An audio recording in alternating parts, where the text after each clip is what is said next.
Hey guys, Foxdrop here. Today I'm doing a video on why low elo specifically is so bad at making comebacks. Now, as many of you will be aware, I've been doing my Unranked to Diamond series this season. We're currently sitting in the low platinum area, so I've had my fair share of exposure to the lower leagues. Now, of course, my journey throughout all the different elo brackets has been nothing short of wonderfully magical. I'm pretty sure, in fact, if you check Bard's Law in the client, you'll be able to see that there's something in there about the fact that he had to do the same thing.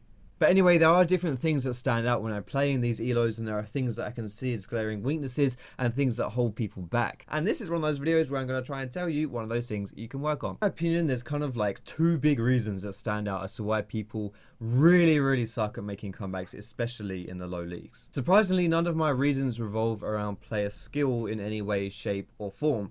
It's all about your attitude. First reason why people suck at making comebacks is because once they start getting behind, they're very fast to just give up. And the sad truth is, boys and girls, that if you really want to climb elo, it's not just going to be a walk in the park. It's not just going to be sunshine and rainbows. It's going to be a little bit tricky. There'll be a little bit of heartbreak involved, and one of those challenges that you're going to have to overcome is going to be games when your top laner has died 3 times before 10 minutes, but you're still going to squeeze the elo out of that game and use it on your climb. And the second reason why I think that people really suck at making comebacks in the lower leagues specifically, and this is the biggest one in my opinion, it's just that people are so afraid of the enemy team when they're behind. They just don't want to touch the enemy team, and you can kind of understand that, right? Of course, if you're behind, then you're a little bit afraid. The enemy team is stronger. You can't necessarily brute force things. You do have a disadvantage. However, having said that, if you're behind, you have to make plays. You have to go for it. You can't just sit on your ass and wait all day,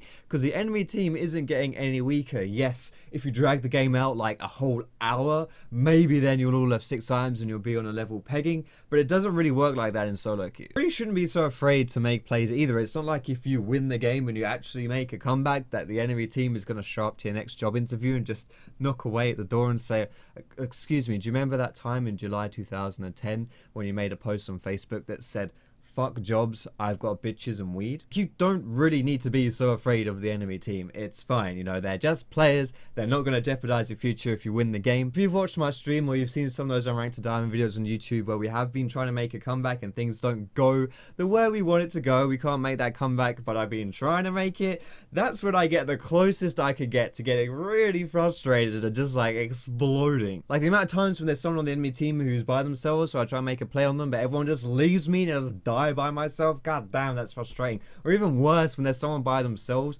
you dedicate onto them to try and make the play, but your team's really hesitant, they don't want to do it, but then they actually realize you could do it because they're by themselves, so they kind of join, but they're still really hesitant, and then it's just too late and the enemy team comes and you all get killed, and then they say something in chat like, good job, Lee Sin. God damn, that's so frustrating. So for the sake of my sanity and your elo as well, let me teach you guys how to do some better comebacks. First thing you need to know is that in solo queue, if you're behind, unless you've got some kind of really awesome late game scaling team, you're going to lose that game unless you make some plays. Because the thing with turtling is that as a strategy in solo queue, no one really knows how to do it. Because ultimately what it all comes down to is that if you're just playing really passively and letting the enemy team do what they want but just not taking any risks, then eventually they're just going to take objective after objective after objective because you're behind and you can't stop them. Of course, if you let them do that, then their lead is going to get even bigger and your turtling is going to be pretty bloody pointless. However, having said that, it is true that in solo queue teams are throwing all the bloody time. I'm sure you guys can think of like a dozen examples of where you've wanted to win a game but your teammates have just thrown and you've lost. Well, chances are as well that the enemy team is making just as many mistakes. All you've got to do is recognize those mistakes and, of course, most importantly, capitalize on them. A play is only really defined as a mistake or a throw if you can be there to turn it into a mistake or a throw. Even if you do the dumbest play imaginable, if there's no one there to capitalize on it to force your mistake, then honestly it's not even a mistake by itself. So how that relates to you making a comeback, basically you just have to be willing, you have to be ready to turn the enemy's bad plays into mistakes, into throws, which you can use against them so you can come back and win. Now, outside all that boring theory stuff, there are some like concrete things I just want to mention here, things you want to avoid if you do want to make a comeback, because I know I said that you want to be able to take advantage of people who are out of position and stuff like that, take advantage of their mistakes. However, you are still behind and you have to be careful. So first thing to say is that you want to avoid grouped up fights as much as you can.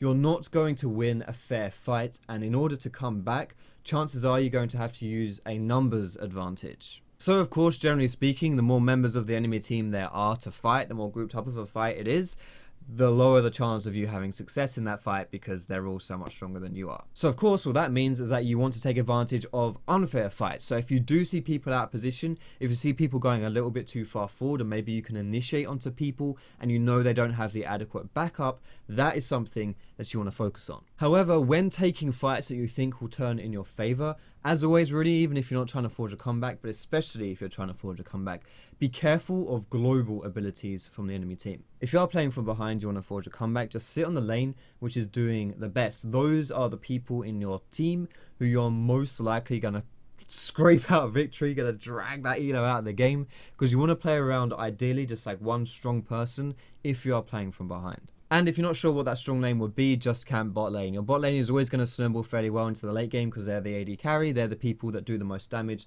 the later the game goes on. But that's all I want to say for this video, guys. I hope you enjoyed it. Let me know what you thought about it down below in the comments. If you did like it, feel free to give me that cheeky thumbs up. You can find me on Facebook, on Twitter, catch me streaming at twitch.tv/Foxdrop. All those things are down below in the description. But most importantly, boys and girls, thank you so much for watching. Have a great day, and I will see you in my next video.